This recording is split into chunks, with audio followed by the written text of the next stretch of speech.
May the words of my mouth and the meditations of all our hearts be acceptable in your sight, O Lord, our rock and our Redeemer. Amen. Please be seated.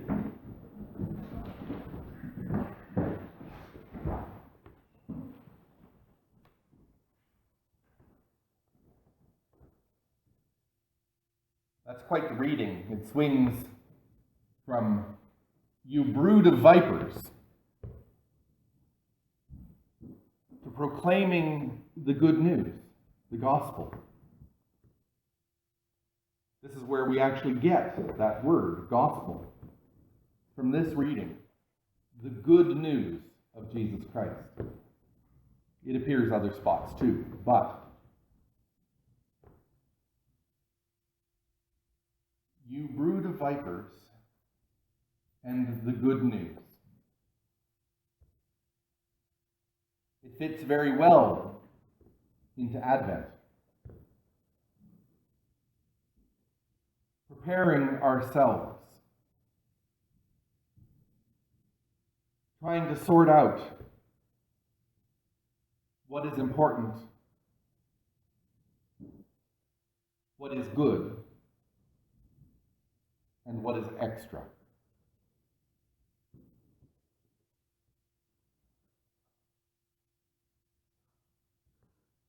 Christ arriving with his winnowing fork to separate the wheat from the chaff and to burn away the chaff.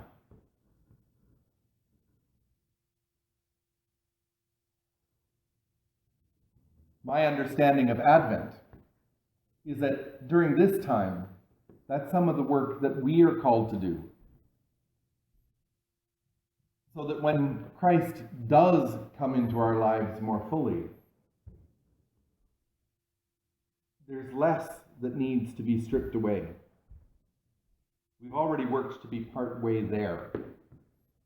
We will never fully succeed in getting rid of all of the chaff.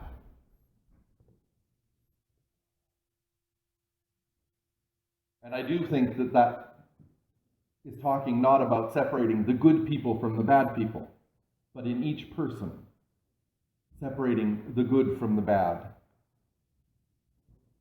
and destroying the bad, leaving only the good.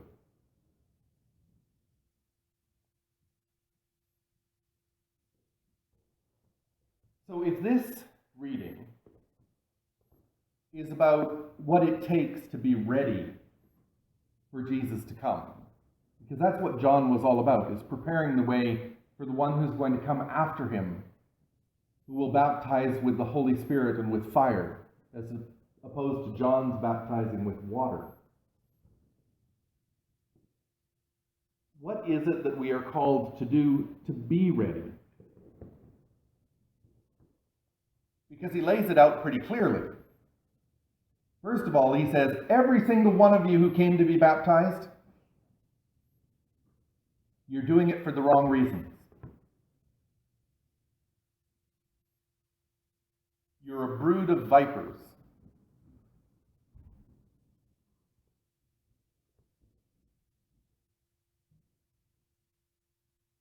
Now, why would he use that term, a brood of vipers? It doesn't mean what it does. It doesn't mean to us probably what it did to him. It has to do with their understanding of vipers and how they were born. Because all they ever saw was that the mother viper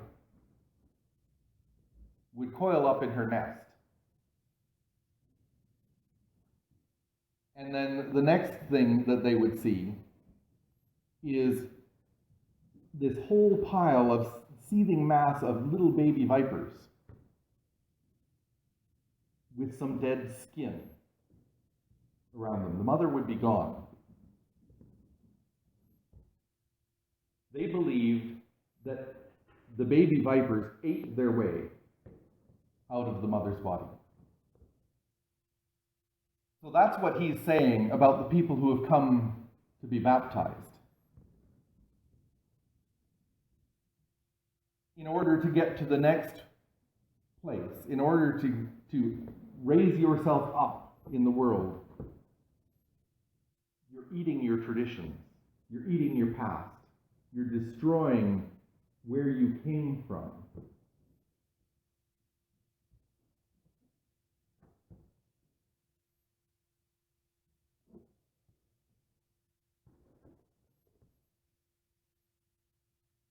Not a very pleasant image.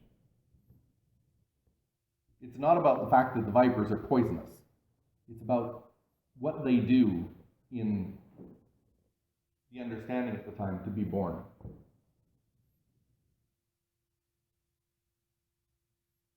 Are we a brood of vipers?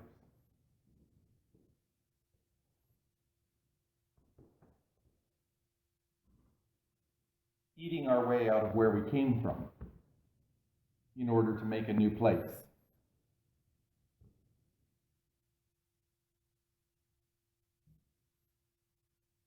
I don't think so. At least not at that level. But it's something to be aware of. But the other stuff he says here,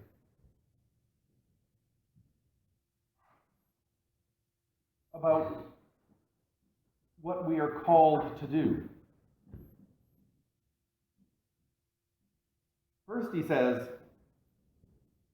that it is not enough to be a descendant of those who have come before. It is not enough that your parents were Christian, and their parents were Christian, and that you've gone to church your whole life, and that your family has a long tradition of going to church. That means nothing. It's what you do.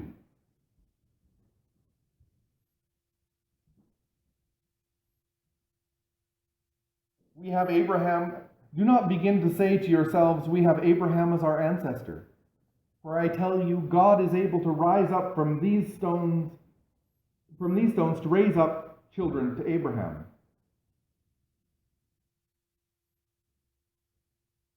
If we're not going to do what we're called to do, God will find someone else to do it. Then he goes on to say what it is that we're called to do. And this is one of the clearest spots where it's laid out exactly what it means to follow Jesus. Whoever has 2 coats must share with anyone who has none. Whoever has food must do likewise. And for the tax collectors, collect no more than you were sent to collect.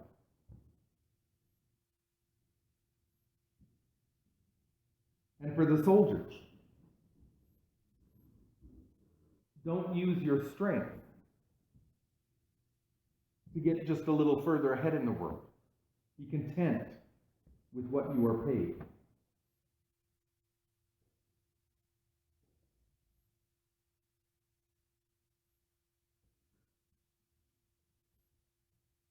Now, none of us, as far as I know, are tax collectors or soldiers.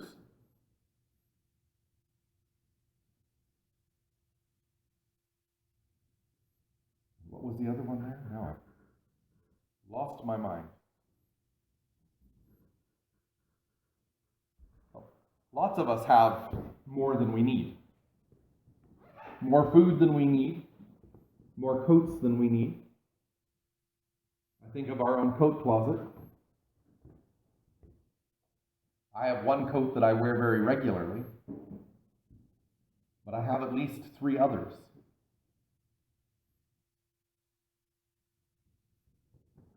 And I know that I'm not alone in my family in having more than 1 coat. I know that we have more than enough food to eat. And I expect that's the same for everyone here.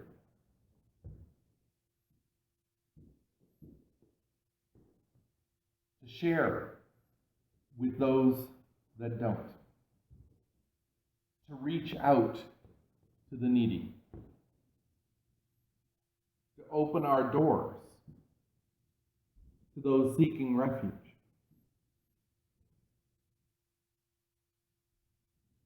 That's what John says it takes to get ready for Christ. That's not even having Christ in your life.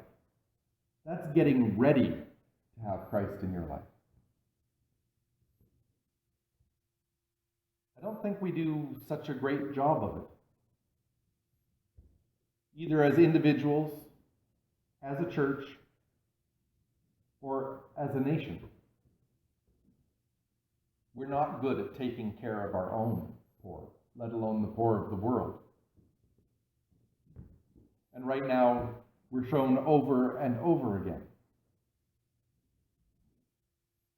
the needs of the world. Just yesterday, we had a diocesan council meeting where we were told about what's happening in Burundi right now. We don't even hear about Burundi in the news because what's going on there is huge to them, but comparatively minor to the world. Does anybody know what's happening in Burundi? They've just had a civil war. People from the province of Bujumbura are fleeing still within the country, but fleeing to Muyinga, which is our companion diocese. They have had to leave so suddenly that they were not even able to bring a pot to cook in. So in Muyinga, where they're trying to care for this influx of people, they're not only having to come up with food for them, but to help them even have a pot to cook that food in. And we hear nothing about it. And the way things are right now in Burundi, it's likely there will be another civil war very soon, because nothing was settled by the last one. But we don't hear about that because it doesn't directly affect us. So the diocese has reached out to share. There was money that's been set aside to build a hospital there. And 1/3 of it was already sent to provide food. And diocesan council authorized that another 1/3 of that money that was set aside be sent, because it just barely started to help what was already shared.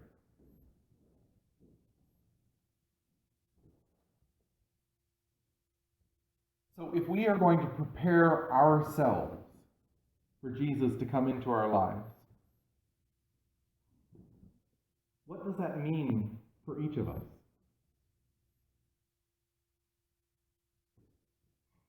I think it very much means a taking stock, a looking at what we do have,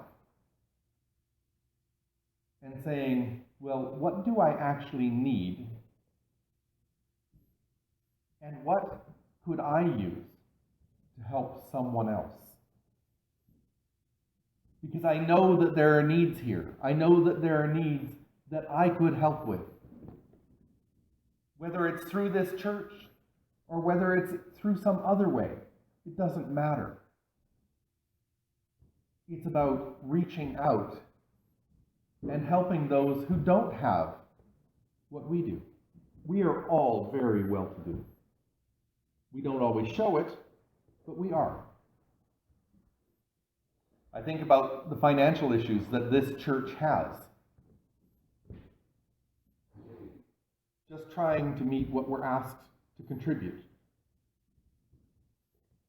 To keep this building running, to help fund the parish, to help fund the diocese, and to help fund the national church. And then I look at certain numbers. You know what the average giving is per person in the diocese? Per identifiable giver, not per person that comes to church. $1,100.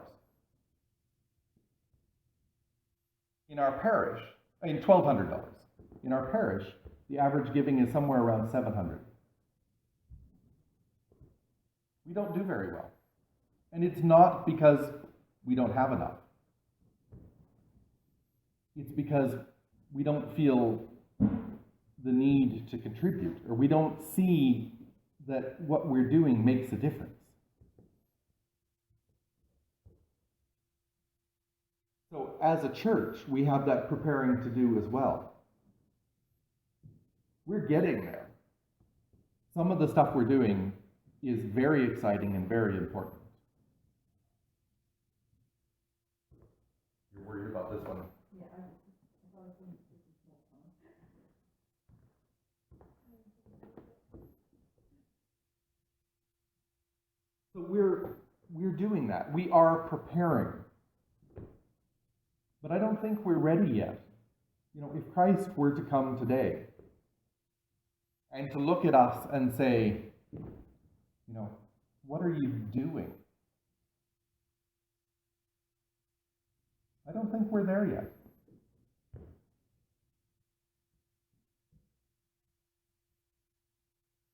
And I don't know exactly how we're going to get there.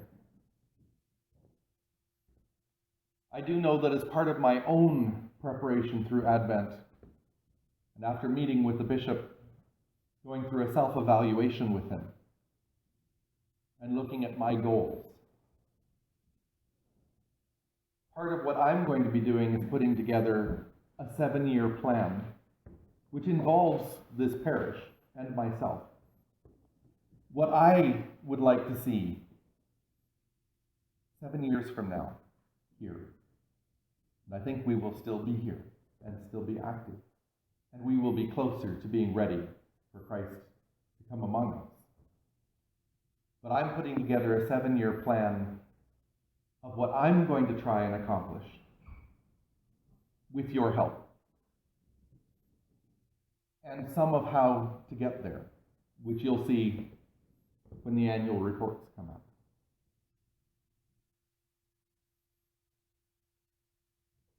So I would call on each of you to think along those same terms. Don't think about, well, we can't make it to next year. Think about what would be your vision of our place in this community 7 years from now. Dream big. And once you have that dream in place, what you would like to see this place look like 7 years from now, then you can think, okay, what is the first step we need to do to get there? Not the whole journey, but what's the first step? One step at a time. To rebuild. To once again be working towards Christ being among us, not just continuing on as the people of God who have gathered here for generations, but a renewed people of God with a purpose, doing in the community, active, getting ready to meet Christ. Because if we have that plan and we have the first step with God's help, we will get there. Thanks be to God.